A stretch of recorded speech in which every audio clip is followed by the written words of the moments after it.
us, Carlos. Thanks for having me. It has been a very unpredictable NBA playoffs, would you say? Absolutely. Except for Nick Wright, I don't think any of us had anyone who we thought was going to be doing anything. I mean, the East has been unpredictable for many people. Yes. The West is probably playing the way people thought it would thus far. All right, so then let's talk about the West. Carlos, you know who appears to be having a good time in the playoffs thus far? The Warriors. They lost Game 3 on Friday night to the Pelicans, and it was adorable. Because on Sunday for Game 4, it was as if they were like, fine, we'll just do this, no problem.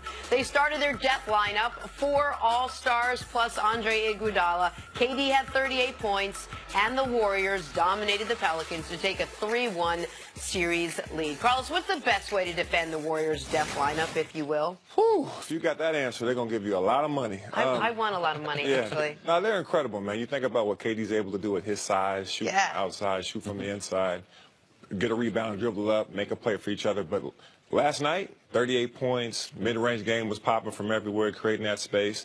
I do think the size difference makes a huge difference. He's 7 feet, shooting jump shots like a 2-guard, makes him unguardable. Then you add the rest of his friends, Steph Curry, Klay Thompson, Draymond Green getting a triple-double, Iguodala. And then on top of that, defensively, they can switch anything on defense, and they got the length to do so. And the defensively, usually if you were starting a lineup that size, unless KD was going to be, as he was at the beginning of the season, peak rim defender, you would be at a deficit.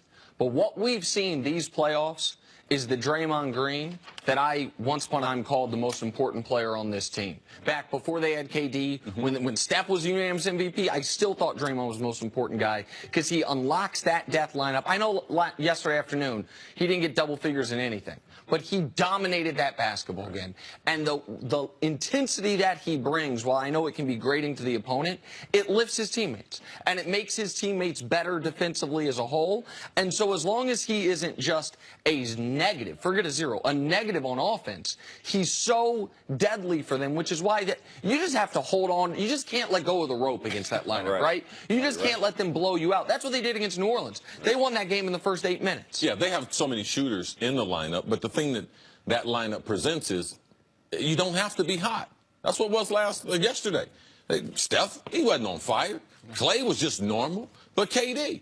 And that's what they have that no other team can have. Houston doesn't have that. We know LeBron. LeBron can't take 5 minutes off. We know what's going to happen to the Cavs. But that consistency that they always have one of the league's best scorer, I think that presents a lot of problems for the rest of the NBA. No, it's incredible because you think about their playoffs this year. You know, Steph came off the bench after missing 2 or 3 months. Super hot that game. KD's been great all playoffs long. And you barely talk about Klay. And we know Klay can go off for 30 points in a quarter. Quietly. And Draymond Green sitting there getting triple-doubles left and right. So they're very hard to guard, very hard to defend.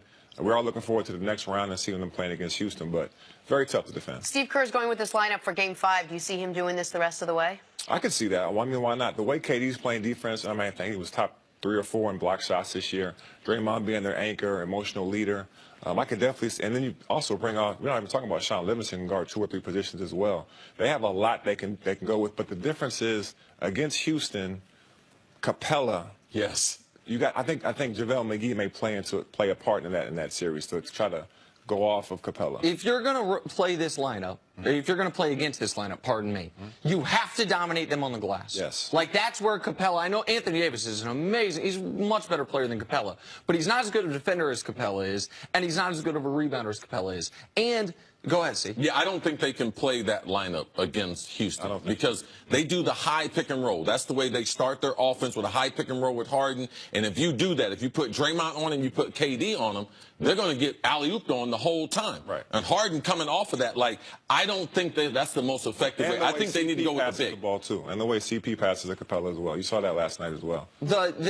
When it comes to Houston, the reality is, for the Warriors, when that 5-man unit's out there, there is some amount, and I know athletes would hate to hear this, but there's some amount of luck that has to come into it. You have to hope Iggy and Dre are off. Because if those guys are, they are going to get I don't think that's luck. No. I mean, over the course of their career, they have shown times where they cannot shoot the basketball. For sure. I meant luck in the opposite direction, meaning if they're on, that's unlucky, and then there's no solving it. If it's a game where Iggy and Dre are hitting their shots, because they are going to get wide open looks. If they're hitting them, Van Gundy says it on the broadcast all the time. You give Draymond that shot, and if he makes it, you lose. It shouldn't be that simple, but when you've got two guys in Steph and KD that will finish their careers as top 20 all-time guys, another no doubt Hall of Famer in Clay, all just as offensive guys. You only got 5 guys to defend. There's only so many answers you can try to solve out for. Right, but the other great thing about those two guys, even when their shot's not going, they can get the rebound and push it themselves and create for other people, because they're going to drive the hoop, the ball to the basket, make you collapse. And if you don't collapse, obviously they got a layup or a dunk. But if you do collapse, they kick it out to 3 of the best shooters we've ever seen. We waited so long, the last couple weeks of the regular season and the first playoff round, to get this Warriors team healthy so that we could say the Warriors at their strongest. How do they match up against the Rockets at their strongest as well? And now it looks like those two are on a collision course to face each other. How do you like those two? It's going to be a great series, I think. I think Houston's got more than what people think. Obviously, the Warriors are the champs, and they're incredible, and we love them as basketball fans. They're fun to watch. I think it goes 6 or 7. I got the Warriors coming out of it, especially with Steph being healthy now. But I'm interested to see how Houston does. Who do you guys got?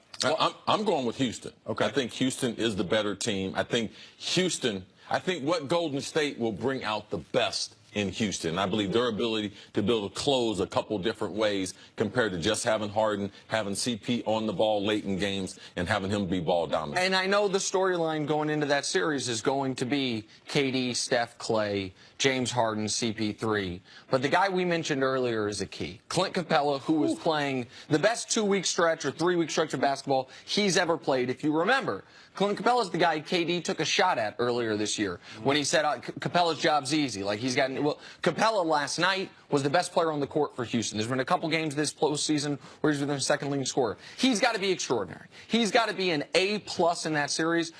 Listen, 65 wins means something to me. Home court advantage means something to me. I've said Houston for the last few months. I'm not changing it, but man, oh man, the Warriors look terrifying. I think also the number of bodies that they can throw at KD that New Orleans can't do. Correct. Luke Richard Belamunte. We can throw him out just the way I threw his name out there, just like that. But the number of different bodies, the number of different bodies, 6'7" to 6'10", I believe that's the difference for Houston. Let me just ask you one quick follow-up real quick before we advance in the next round. Game 5, New Orleans. Yeah. Would you ask Anthony Davis to guard KD? I think it's going to be tough, man. I think KD has a lot of stuff on the offensive side. I mean, at this point, why not? He guarded him a big portion of the second half of that game. Why not? What did that do? KD just put a little more arc on his jacket.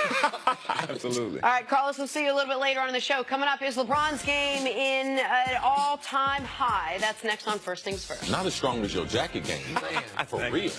That's a key. I got something special for y'all tomorrow, too. At the Joseph A. Bank Super Tuesday sale, save up to 70%.